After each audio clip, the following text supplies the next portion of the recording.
you keep going? You know, for you, what keeps you grounded?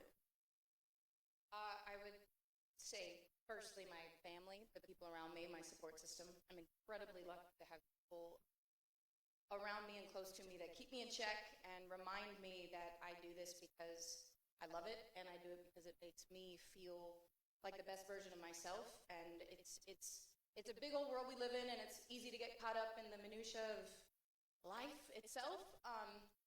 But I have them as a constant reminder to be true to who I am, as hard as that might be at times. And yeah, I would owe it all.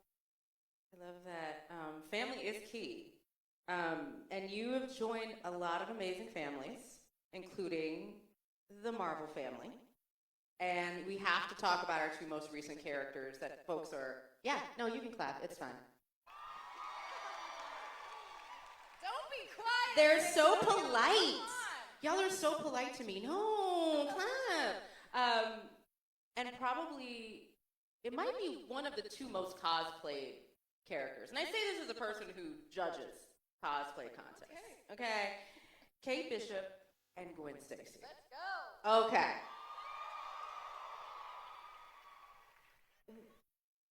Yes.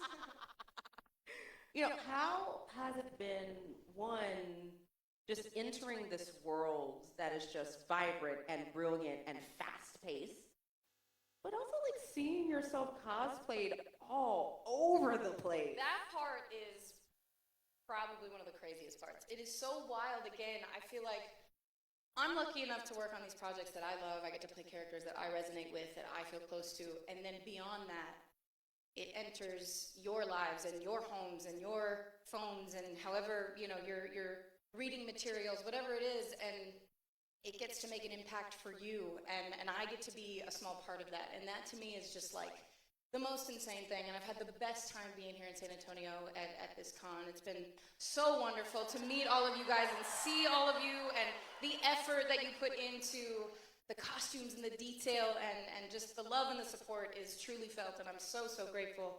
But yeah, it's a wild thing being a part of the Marvel Cinematic Universe.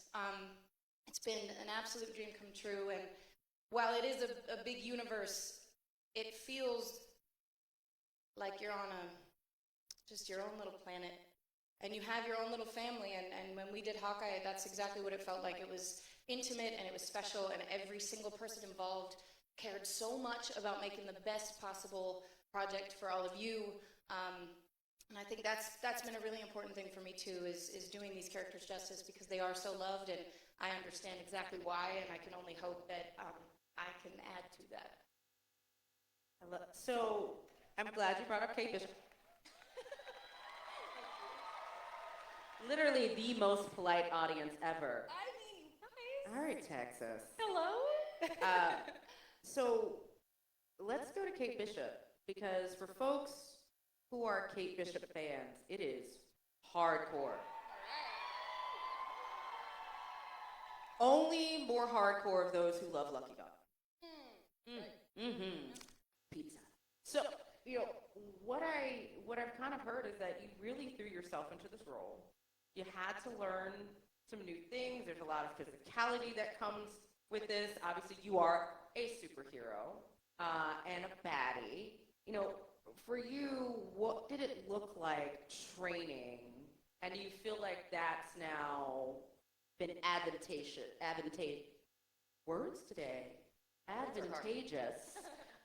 to the roles you've taken afterwards, right? Because, you know, the bow and arrow is not, you make it look easy, that is not easy. Does anyone in here do archery? Yes? Okay. Then they know. Okay, then you know. I underestimated that big time. I knew I had my first lesson coming up. I had about 2 weeks, and I was on tube for hours and hours on end. I was watching so many videos of every version of, I just like hours on the internet spent watching archery videos, right? And by the time I got to my first lesson, I was like, I saw the bow and arrow right there. I was ready to go. I had my little, form figured out. I'd watched enough videos. I had it down in my head. You had a degree from YouTube University. Yeah, exactly that. And I had my first lesson, which was about 2.5 hours. The entire lesson was spent sitting down, listening to my wonderful instructor talk about the ins and outs of archery. I didn't get to pick up the bow and arrow the first time, and I was so mad because I was like, I had it down, I've been practicing in the mirror, people. I also haven't admitted that to anybody, so that's out of the bag. But I got there and I was like, I'm ready to go, I've got this, all you gotta do is just tell me where I gotta aim the thing and I can figure the rest out. First whole lesson, I didn't even do it. Looking back on it, those 2.5 hours were long, and I was like, my guy, are you ever gonna stop talking? I did it, you know? Watch the videos, got the degree. But looking back on it, I really appreciate that first lesson and understanding the mechanics of it and being taught by this person, because you do get so thrown into it, and by the end of it, you don't. Basically, I wanted to have spent enough time with the bow and arrow and with the just physical training side of things, so that when I got onto set, it would be secondhand and it wouldn't be something I was super caught up in. And as much as it became secondhand, it was something that I overthought constantly, because that, again, is a part of this character that is her everything. And she is self-taught, and I guess I kind of was too with YouTube. But I had amazing instructors along the way, and it was wonderful. We had an amazing stunt team and stunt coordinator, and yeah, that's the fun part, when you get to kind of go through something physically like that and adapt and learn and everything. And I love this idea that when it comes to archery, it really comes down to the breathing. Yeah. And for you, you know, you're no stranger to breathing technique. I hear you do other things in your life that require that. Right. Is there anything else you think you personally learned from this role as Kate? Because Kate's got an intense story. Also, we're just very much all anticipating seeing her again. So I will say, having played these characters that I do walk into loving so much, I walk away loving them even more and feeling, again, just inspired by them. And I think with Kate's whole journey, a big lesson I think she learns is how to sort of embrace the chaos, right?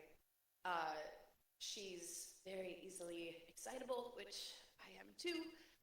And she learns, you know, from Hawkeye himself, that's going to need to be toned down quite a bit if we're gonna you know, succeed on these missions. And so she really learns just to, I don't know, keep that essence of herself, but stay focused and embrace sort of everything that's going on, and love every minute of it, but really get the job done and know that that's why you're there. I think for me, there was so much going on around me. This was my first time of being a part of something so big and so wild, and again, playing a character that is so loved by so many, and there were constant rewrites, and, you know, you're dealing with little things which become bigger problems, like the weather and or wardrobe malfunctions and all these things, and it's just like you just have to stay focused on the task at hand and the goal and the end goal, and embrace the chaos. So yeah, it's like a life lesson right there.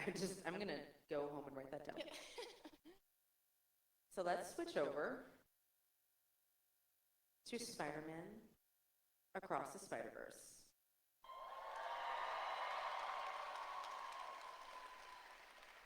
Lauded as one of the greatest movies ever. Thank you.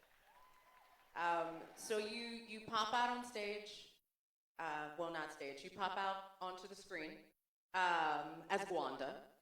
But now when we get to Across the Universe, Wanda's a little older, she's a little wiser, you know, she's got to upgrade to the suits.